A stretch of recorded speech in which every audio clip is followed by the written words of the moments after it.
할렐루야. 오늘도 주님과 동행하는 하루가 되시기를 축복합니다.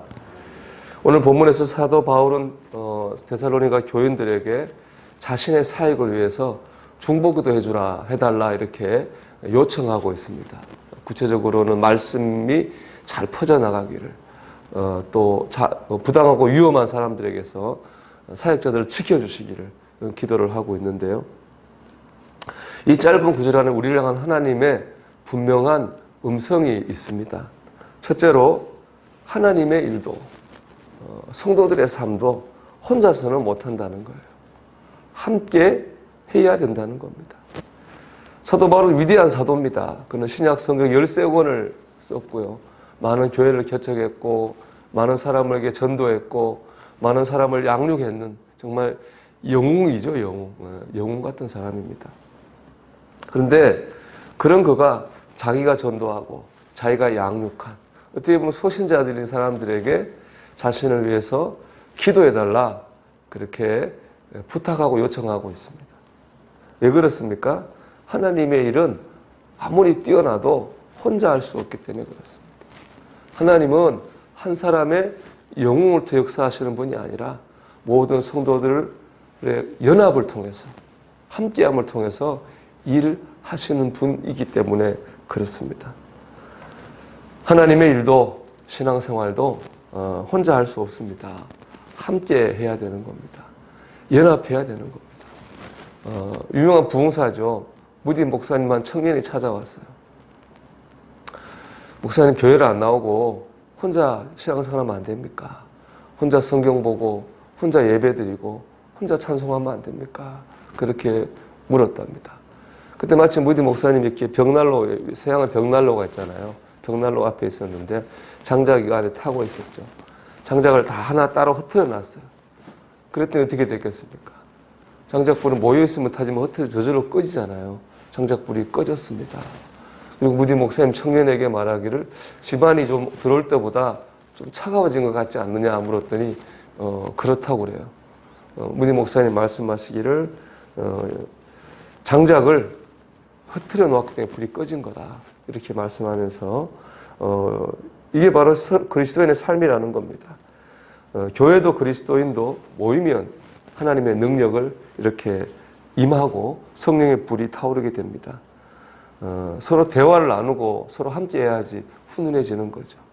하나 장작이 따로따로 떨어지면은 불이 꺼지는 것처럼 이 그리스도인들도 따로따로 떨어져 있으면 내 불이 연약해지고 꺼져갈 수밖에 없는 겁니다. 그리스도인들이 연합해야 될 이유가 바로 여기에 있습니다.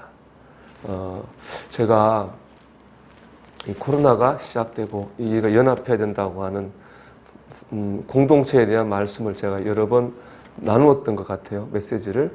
그 이유는 하나님께서 이 말씀을 묵상할 때마다 이런 똑같은 음성을 저한테 여러 번 주셨기 때문에 제가 여러 번 이렇게 나누고 있는 것이거든요.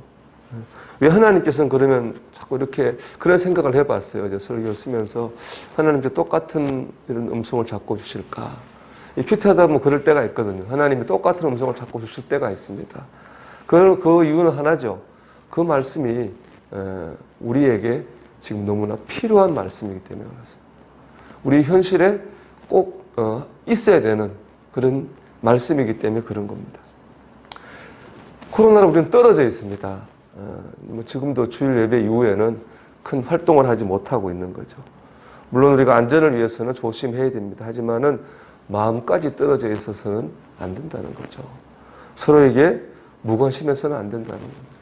또 내 관점에서 보면 그건 저 사람을 향한 관점이고 내 관점에서 보면은 나를 스스로 고립시켜서는 안 된다는 겁니다. 교회 공동체에서 나를 떼놓으면 장작불이 꺼지듯이 내 믿음의 불도 꺼질 수밖에 없는 겁니다. 우리는 연합해야 되고 우리는 함께 해야 됩니다. 이게 첫 번째 음성이고요. 두 번째 메시지는 우리 모두는 하나님께 필요한 사람들이라는 겁니다. 이 말씀 묵상하면서 깨닫게 된 감사가 있습니다. 나도 하나님께 꼭 필요한 사람이라.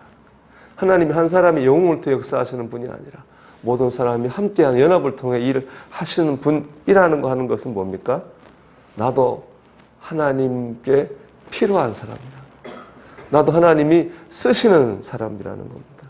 여러분, 우리 모두가 다 하나님이 부르신 영웅이고 하나님이 부르신 용사이라고 하는 사실을 기억하시기 바랍니다. 하나님은 우리를 통해서 다른 사람의 믿음의 불을 타오르게 역사하시는 하나님의 우리 모두 도구가 되는 줄로 믿습니다. 마지막으로 연합하기 위해서는요, 겸손과 용기가 필요합니다. 바울이 제자들에게 기도를 부탁하고 있잖아요. 참 신기한 건 부탁함으로 교회를 하나로 만들었어요. 이게 신비인 것 같아요. 우리는 누군가를 도와줌으로 하나를 만들 수 있어요. 근데 동시에 부탁함으로도 하나를 만들 수가 있다는 거예요. 이 말씀 묵상하면서 아, 그렇구나. 우리가 하나 된다고 하는 건 남을 꼭 도와주는 것뿐 아니라 내가 남에게, 다른 사람에게 기도를 요청하고 부탁하는 걸 통해서도 하나를 만들 수가 있구나 하는 것을 깨달았습니다. 여러분, 우리는 요청하고 기도를 요청하고 도움을 부탁함을 통해서도 하나를 만들 수 있습니다. 근데 그러기엔 겸손과 용기가 필요하죠. 바울이 겸손하지 않았다면은, 용기가 없다면은 어떻게 그렇게 제자들에게 기도를 부탁하고 도움을 요청할 수가 있었겠습니까?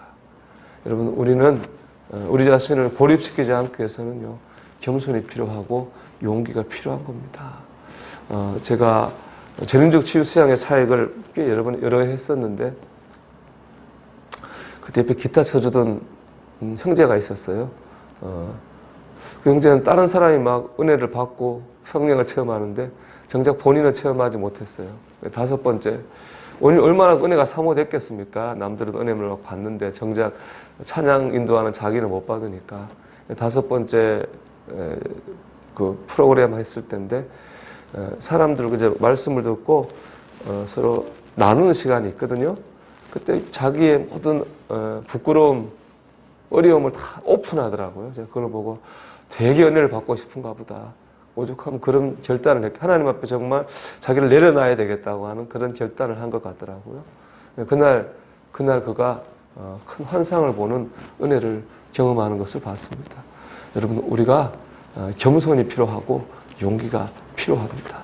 그럴 때 우리가 하나가 되고 하나님의 은혜를 경험하게 될 줄로 믿습니다. 여러분, 신앙생활은 혼자 할 수가 없는 겁니다. 함께 해야 됩니다. 근데 함께 하는 게 어렵습니다. 제가 보니까 오히려 요즘 현대인들의 특징이 하나겠지만은 함께 하는 걸 어려워하는 부분이 분명히 있습니다. 겸손과 용기가 필요합니다. 그래서 서로를 우리 불타오르게 하는, 서로의 믿음을 뜨겁게 만드는 저와 여러분이 되시기를 주의 이름으로 축원합니다.